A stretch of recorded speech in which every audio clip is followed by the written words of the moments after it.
the Cougar Tailgate, where BYU fandom lives. Here's your host, Lauren McLean.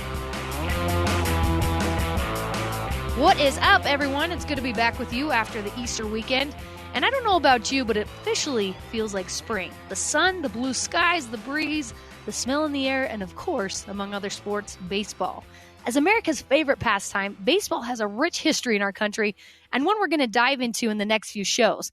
Later, we'll have former Cougar and two-time World Series champion Dane Iorg join us.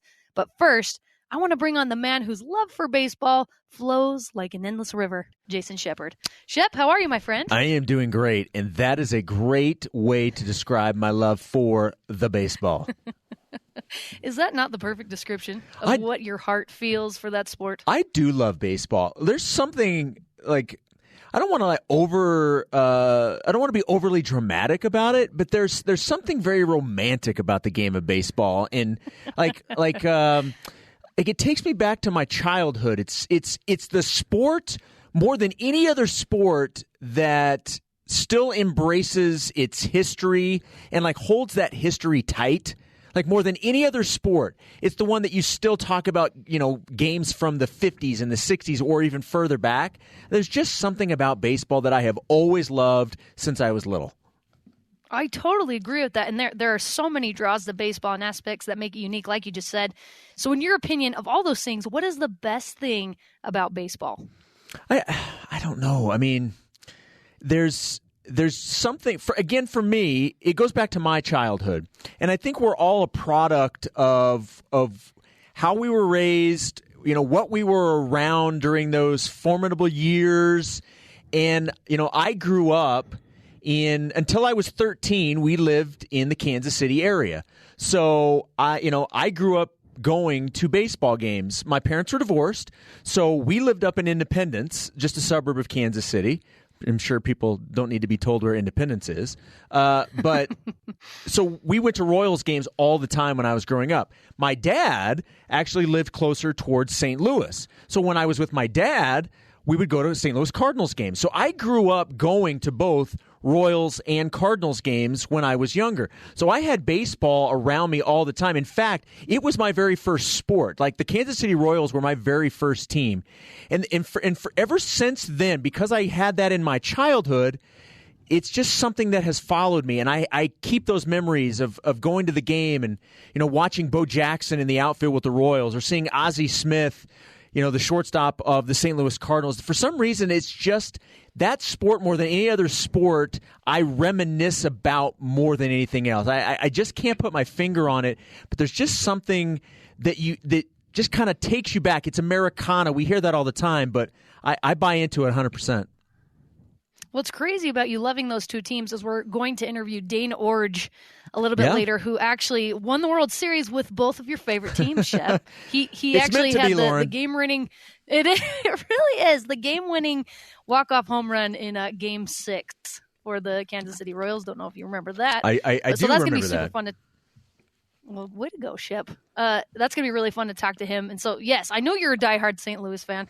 But who's your favorite baseball player of all time? Who would you say? Without question, that would be Kansas City Royals, former third baseman. He also played first base a little bit, George Brett. George Brett is my favorite baseball player of all time.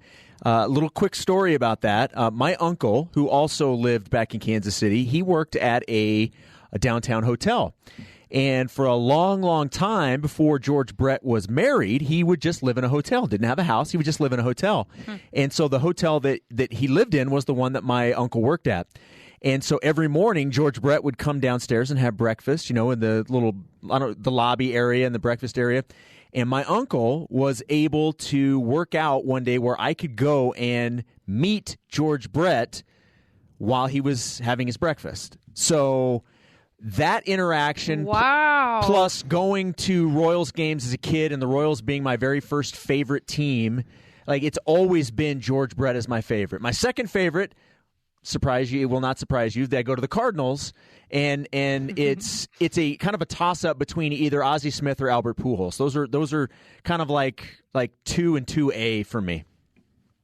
There is something about meeting your hero that just ingrains it in your brain too. Getting the chance to meet him as just a young kid, they immediately become your favorite baseball player or athlete or whatever it is in the whole world. And so I love that you got to meet him. That's awesome. I grew up in Utah, so we don't have a professional team here, but I loved watching baseball growing up. My dad played baseball for BYU, so we watched college a lot.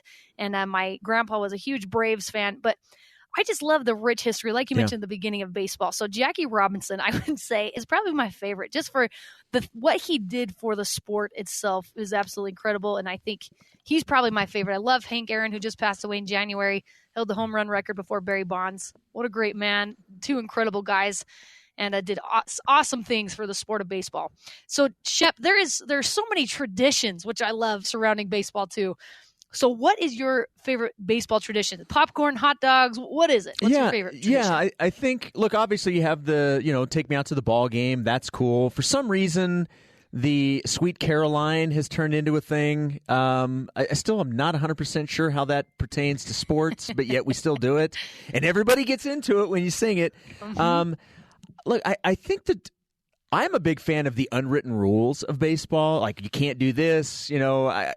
I know there are a lot of people that they kind of cringe about when they talk about the unwritten rules of baseball. It kind of drives them nuts. But I kind of like that stuff. It just intrigues me. I think one of the reasons, and you can probably speak to this, I think one of the reasons why baseball for the longest time was considered America's pastime, and for those that still love the game like I do, there's something, I don't know if it's considered like a tradition, but because it is a slower paced sport, there's sort of time to enjoy the sport, but also time to enjoy the atmosphere and time to enjoy the stuff in between, where you can actually have a conversation in between an at-bat but not miss the at-bat. I think that's one of the reasons I really love to call baseball, specifically on the radio, because not only do you get to call the action, which I find really exciting, and all of the coaching that goes into it and the decisions that get made in play, but like you have time to reference, look at the crowd, and you can talk a little bit about the weather, and you can talk about what you see out. There's time to do that, where in other sports it's just so fast paced you can't do that. So, listen, Shep, if you're on an awkward date, baseball can be a terrible thing to do. Yes, it can be a terrible. You got to fill a lot of time if you're on a bad date. Yes, you do, and yes, like you said, it's just a slow pace. It can be quiet at times, and you're like, well. By the way, you brought that up. You brought that up sounding like that had happened to you. Did that happen to you? It may have a time or two. I'm good at making small talk, though. But baseball games can take up to 4 hours? And I mean, on average, they're about 3 hours. But yeah, if you get a game, it could be anywhere between 3, and if it goes into extras, you could be close to 4 hours. Quick story about my husband. He's still offended to this date. The first date he asked me on was to go to a baseball game, and I said, I would love to. Is it cool if we show up in the 4th inning? And he's like, we don't have to go to the baseball game. So and I was just genuinely like, I don't know if I want to sit there with someone I don't know for 4 hours, so let's show up at the middle of the game and you still catch most of the action. He didn't take that too kindly, and so he's like, let's not go. Obviously things worked out for the best. Obviously, so now he's from Houston. Is he a Houston Astros fan? He is, yes. Okay. He's a big Astros fan. So does he bang? Does he bang trash cans? Nope. Okay. He doesn't do any of that. I wouldn't say he's diehard. Okay. But especially when they were doing well. Of course. Know what I'm saying? He was a fan. And then when they kind of tanked with all the cheating scandal, he's like, I'm not a big fan. He's one of those guys. He's one of those guys. Hey, Shep, so do you know the story behind baseball's tradition of the 7th inning stretch? Have you heard that? I don't. I enjoy the 7th inning stretch, but I don't know the history of it. So apparently there are a couple of ideas, but the most popular is in 1910 when President William Howard Taft was on a visit to Pittsburgh. He went to a baseball game and stood up to stretch in the 7th inning, and the crowd, thinking he was about to leave, stood up out of respect, and thus the 7th inning stretch was born. But apparently the term itself can't be traced back further than 1920 or something, but that's where they think it came from. Isn't that crazy? That's weird. It also could have been the start of the wave, if you think about it. That's actually a really great point. We got to do some research on that. Maybe both happened on the same day. Good old President Taft. Look at him, trendsetter. I did not know that story. That's very cool. Wasn't that awesome? All right, so my last question for you is, and this is a very, very important one. What is your favorite baseball movie? Oh, easily Field of Dreams. Really? Yeah, easily. Easily, huh? Easily, yeah. And I know a lot of people will say Sandlot. What is it about Field of Dreams that, yeah. Well, I think it taps into everything that I talked about why I love baseball, the history of it, the romanticizing it and all of the history, and that's the ability to be able to sit down and share a moment with your dad, at a baseball game. We still to this day, like around opening day, they will play part of the movie with James Earl Jones and his comment about baseball and his story about how everything comes back to baseball. And when the world was good, it's just, I don't know, there's just something about that movie that taps into everything that I love about the game of baseball. You obviously have great ones like Sandlot, and you have like the movie Major League is hilarious, but there's for me, it's Field of Dreams. Field of Dreams is that movie that can give you chills in a good way and also chills because you're scared to death. At least when I was a little kid, I'm like, oh, these ghosts are coming in his backyard. It's gonna be to death. But now that I'm older, it is a great movie. I loved 42 when I saw it. I thought that was very well done. A League of Their Own, Shep, is up there on mine. And another movie that I love is Angels in the Outfield. That yes. It gets me. With gets me every time, Shep. With Christopher Lloyd as Al. That's right. Yeah. And who Danny Glover? You got Danny Joseph Glover Gordon-Levitt, a very young Joseph Gordon-Levitt. Yes. I know. It's a good one. That is a good one. I have not seen that forever. That's a good movie, too. I know. You need to show that to your kids. Put it on your list. All right, guys. Well, 24 BYU baseball alumni have played in the major leagues, and one is about to join us. Dane Iorg up next on the Cougar Tailgate.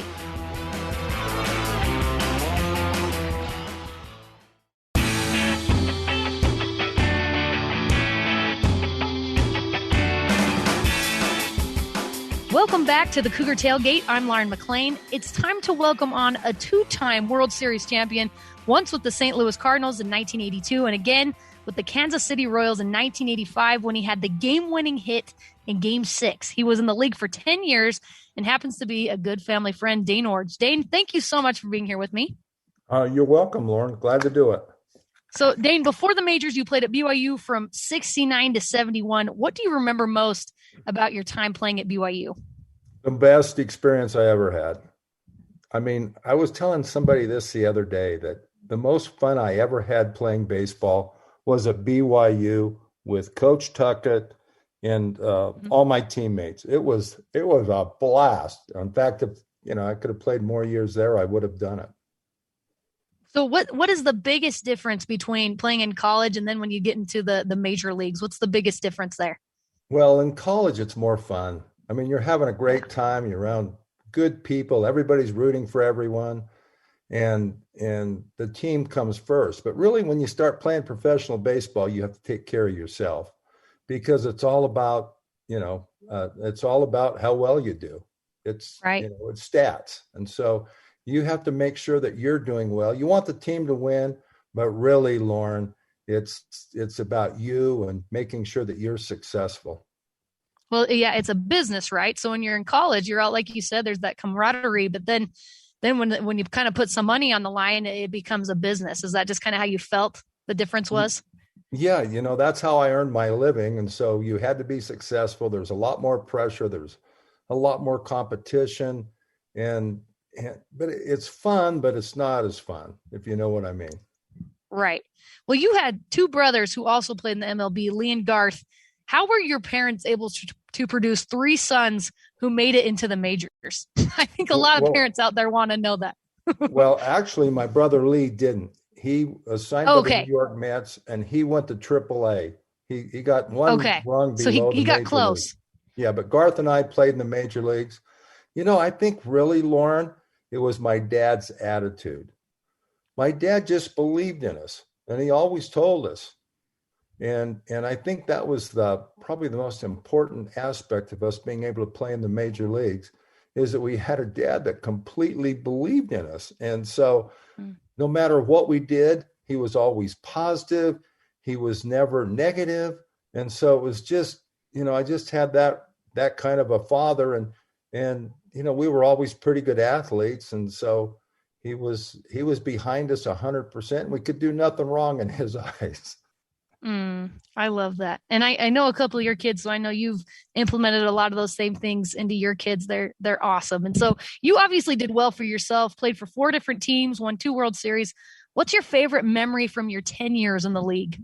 Well, I have 2 favorite memories, Lauren. My first one was when I played with the St. Louis Cardinals, and that is a hallowed organization.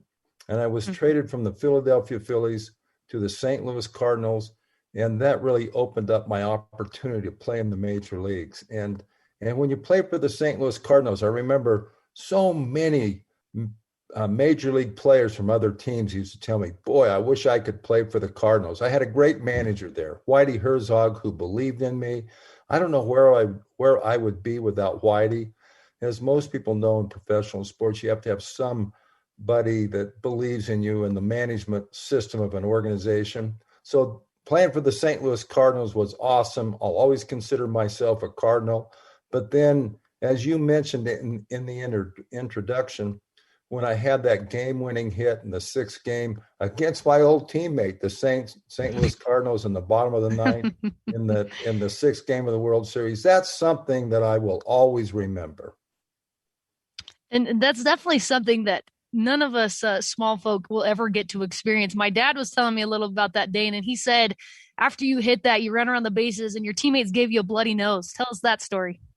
Well, it was actually, we were down 3-2 in 9th inning, bases loaded. It was one of my best friends, Todd Borrell, was the opposing pitcher against me, and he and I were really close friends. And he actually broke my bat, but fortunately I was able to hit a little humpback line drive over the second baseman's head, scored 2 runs. And, everybody's excited, and they come out and they congratulate you. They jump all over you. And somebody accidentally hit me right in the nose with their elbows, and I had a bloody nose. Oh man. So what did your buddy, the pitcher, say after that, after you hit that shot? Oh, everybody was happy. We were thrilled because that's the ultimate. That's what everybody wants to do, is play in a World Series and be on a World Championship baseball team. And so that allowed us to get to the 7th game. And it was just total excitement by everybody in the organization, the players and everything. And that's another thing, Lauren, when you start playing postseason, stats are out the window. Now you're playing for the fun of the game, to win, and everybody's fully engaged in winning games. I love that. That's incredible. So you've obviously played in a lot of different stadiums. What's been your absolute favorite stadium that you got to play in? Well, always it'll be Busch Stadium in St. Louis, but I remember I was playing in LA, and I was playing against the Los Angeles Dodgers, who I never liked growing up. I was always a San Francisco Giant fan, and there's a rivalry between the Dodgers and the Giants. But I remember playing in Chavez Ravine. I started in left field, and they were a storied organization as well, with a lot of great players. And I'd be out in left field, and I look into the plate, and it's like 5 levels high. And I told myself, what if somebody hit me a fly ball and I actually dropped it? And I remember somebody hit me a fly ball and I said, now don't drop this thing. The stadium's packed. And so it'd be really embarrassing, but probably Dodger Stadium. It was a fun place to play against the Dodgers. Did you catch it? Did you catch the fly ball? Yeah. No, okay, I caught the ball. Good. Yeah, I caught it. There's no way you were going to drop that. No, I wasn't going to drop that one. So you were obviously an incredible baseball player, and I'm sure you played with some incredible guys, but what baseball player did you look up to the most when you were growing up? Willie Mays. Willie Mays was my all-time favorite. I loved Willie Mays. In fact, I lived and died with him almost on a daily basis. Fortunately, he was one of the greatest players to ever play the game, so I didn't die too much. I lived really well as being one of his fans, but that's the guy that I liked the most. And I was a complete San Francisco Giant fan. My dad and I and our family, we really didn't watch TV. We listened to the Giants play baseball just about every night. So that's what we did. I love that so much. And unfortunately with sports, especially when you're playing collegiately or professionally, it has to come to an end. So what do you miss most about playing baseball? I miss the locker room, the relationship that I had with the guys. We had so much fun in the locker room. We would kid and tease and get on each other, and all kinds of different things. And we had a ball in the locker room. And fortunately, Lauren, I played on good teams. And when you win, everybody has fun. My last year I played was with San Diego Padres. We weren't very good. And so the locker room wasn't nearly as fun as it had been when I played for the Cardinals and the Kansas City Royals. It's amazing what winning does to someone's psyche, right? You definitely can have a lot more fun when you're winning. So, and I know you can't be with your family very much during those times. You're traveling so much. Does your teammates kind of become your family? Yeah, you get really close. I'll tell you, I had an experience. It was in 1980, and Whitey Herzog had just become our manager. Actually, he was a general manager at first. Then he came down and became our manager. I'll never forget at the end of the year, he called. It was the last game of the year, and it was in the St. Louis Cardinals clubhouse. And he said, "Everybody come over here." So everybody came around Whitey, and he said, "There's a lot of guys on this team that I don't like personally."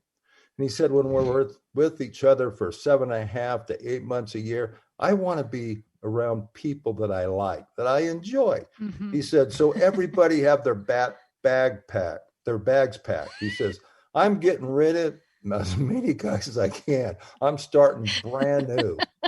And Lauren, there's 25 guys on a team, and he traded 13 players that offseason. I've never heard of that before.